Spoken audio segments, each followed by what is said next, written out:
Hello, ഇന്ന് വന്നിട്ടുള്ളത് dates ചോക്ലേറ്റിൻ്റെയും oats ചോക്ലേറ്റിൻ്റെയും recipe ആയിട്ടാണ് കേട്ടോ.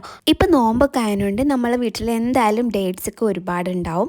അപ്പോൾ നമുക്ക് ഡേറ്റ്സ് ചോക്ലേറ്റിലൊന്ന് മുക്കിയിട്ട് കഴിച്ച് നോക്കാം അല്ലേ. അപ്പോൾ ആദ്യം തന്നെ ഓട്സ് ചോക്ലേറ്റിന് വേണ്ടിയിട്ടുള്ള ഓട്സ് നന്നായിട്ട് ചൂടാക്കി എടുക്കാം കേട്ടോ. നന്നായിട്ട് ചൂടാക്കി എടുക്കണം, അതിൻ്റെ ഒരു പച്ച ചുവക്ക മാറുന്നത് വരെ കേട്ടോ. ഇനി ഞാൻ ഡയറി മിൽക്ക് ബബ്ലിയാണ് എടുത്തിട്ടുള്ളത്. നിങ്ങൾക്ക് ഇഷ്ടമുള്ള ചോക്ലേറ്റ് എടുത്തിട്ട് അത് മെൽറ്റ് ചെയ്യാം. ഇത് മെൽറ്റ് ചെയ്യാനായിട്ട് അതിൻ്റെ മുകളിലേക്ക് നല്ല ചൂടുള്ള വെള്ളം ഒഴിച്ചു കൊടുത്തിട്ടുണ്ട് കേട്ടോ. ഇനി അത് കുറച്ച് സമയം അവിടെ വെച്ചിട്ടുണ്ട്.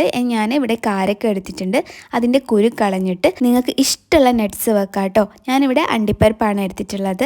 ഇനിയിപ്പോൾ നട്ട്സ് വെച്ചില്ലെങ്കിലും കുഴപ്പമൊന്നുമില്ല. എന്നിട്ട് നമ്മളെടുത്ത് സ്റ്റിക്ക് എന്തെങ്കിലും ഉണ്ടെങ്കിൽ അതൊന്ന് ഇതിൻ്റെ ഉള്ളിലായിട്ട് വെച്ച് കൊടുത്തിട്ട് നന്നായിട്ട് പ്രസ് ചെയ്തെടുക്കുക. എൻ്റെ അടുത്ത് ഒരു സ്റ്റിക്ക് മാത്രമേ ഉള്ളതിനു, അപ്പോൾ ഒന്ന് ആ സ്റ്റിക്ക് വെച്ചിട്ട് ചെയ്തു. ബാക്കിയൊക്കെ സ്റ്റിക്കിന് വേണ്ടിയിട്ട് ഓലൻ്റെ ഈളെടുത്തിട്ട്, പച്ച ഓലൻ്റെ ഈളാണ് കേട്ടോ, അതെടുത്തിട്ട് സ്റ്റിക്കായിട്ട് ഉപയോഗിച്ചു കേട്ടോ. കുട്ടികൾക്കൊക്കെ ഈ സ്റ്റിക്ക് ഉണ്ടാകുമ്പോൾ ഒരു പ്രത്യേക ഇഷ്ടമായിരിക്കും കഴിക്കാനൊക്കെ, കോലുമുട്ടായ എന്നൊക്കെ വിചാരിച്ചിട്ട് കഴിക്കാൻ തോന്നും. അപ്പോൾ നമ്മൾ സ്റ്റിക്ക് ഇല്ലാതെയും ചെയ്താൽ മതി കേട്ടോ. അപ്പോൾ എല്ലാം ഇങ്ങനെ ചെയ്തെടുക്കുക. എന്നിട്ട് നമ്മൾ നേരത്തെ മെൽറ്റ് ചെയ്ത് വെച്ചിട്ടുള്ള ചോക്ലേറ്റ് ഒരു പാത്രത്തിലേക്ക് ആക്കി കൊടുക്കുക കേട്ടോ. ഇതിൻ്റെ ഫുള്ളും എനിക്ക് എടുക്കാൻ പറ്റില്ല, കുറച്ച് എൻ്റെ കുട്ടിക്ക് വേണമെന്ന് പറഞ്ഞു. അപ്പോൾ ഞാൻ ഫുള്ള് അതിലേക്ക് ഒഴിച്ചു കൊടുത്തിട്ടില്ല, കുറച്ചെടുത്തിട്ട് ഒഴിച്ച് ബാക്കി അവൾക്ക് കഴിക്കാൻ കൊടുത്തു കേട്ടോ. ഇനി നമ്മൾ സ്റ്റിക്കുമ്മൽ ആക്കി വെച്ചിട്ടുള്ള ഡേറ്റ്സ് എടുക്കുക. എന്നിട്ട് ഇതിൻ്റെ മുകളിൽ നന്നായിട്ട് കോട്ട് ചെയ്തെടുക്കുക കേട്ടോ.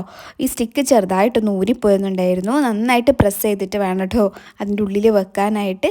അപ്പോൾ നമ്മളിതാ ഒരെണ്ണം ആക്കിയെടുത്തിട്ടുണ്ട്. അങ്ങനെ എല്ലാം ആക്കിയെടുത്തിട്ട് നമുക്ക് ഫ്രിഡ്ജിലേക്ക് വെച്ച് കൊടുക്കാം കേട്ടോ. ഇനി ബാക്കിയുള്ളതിലേക്ക് നമ്മൾ നേരത്തെ വറുത്ത് വെച്ചിട്ടുള്ള ഓട്സും കൂടിയും ചേർക്കുന്നുണ്ട് കേട്ടോ. അപ്പോൾ ഇതിൻ്റെ അളവ് നിങ്ങൾക്ക് കൂട്ടുകയും കുറയ്ക്കുകയും അങ്ങനെയൊക്കെ ചെയ്യാം കേട്ടോ. കറക്റ്റ് ഒരു അളവൊന്നും വേണമെന്നില്ല. ഇനിത് നന്നായിട്ട് മിക്സ് ചെയ്തെടുക്കുക കേട്ടോ. പിന്നെ ചൂടുള്ള ആ സമയത്ത് തന്നെ നമ്മൾ കൈകൊണ്ട് ഉരുട്ടിയെടുക്കുക കേട്ടോ. നിങ്ങൾക്ക് ഇഷ്ടമുള്ള ഷേപ്പിലാക്കാം കേട്ടോ. ഞാനിവിടെ റൗണ്ട് ഷേപ്പിലാണ് ആക്കിയെടുക്കുന്നത്. അപ്പം നമ്മൾ ഈ ഓട്സിൻ്റെ ചോക്ലേറ്റും നല്ല ടേസ്റ്റ് ഉണ്ടായിരുന്നു. പക്ഷേ നന്നായിട്ട് വറുത്തില്ലെങ്കിലും അതിൻ്റെ ഒരു പച്ചച്ചോവ ഉണ്ടാവും കേട്ടോ.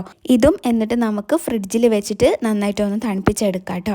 അപ്പോൾ നമ്മൾ അടിപൊളിയായിട്ടുള്ള ഈ ഓട്സ് ചോക്ലേറ്റും ഇവിടെ റെഡി ആയിട്ടുണ്ട്. ഇനി നമ്മൾ ഫ്രിഡ്ജിൽ നിന്ന് എടുത്തതാണ് കേട്ടോ ഇത് കാണിക്കുന്നത്. പിന്നെ നമ്മൾ ഡേറ്റ്സ് ചോക്ലേറ്റും ഇതാ എടുത്തിട്ടുണ്ട്.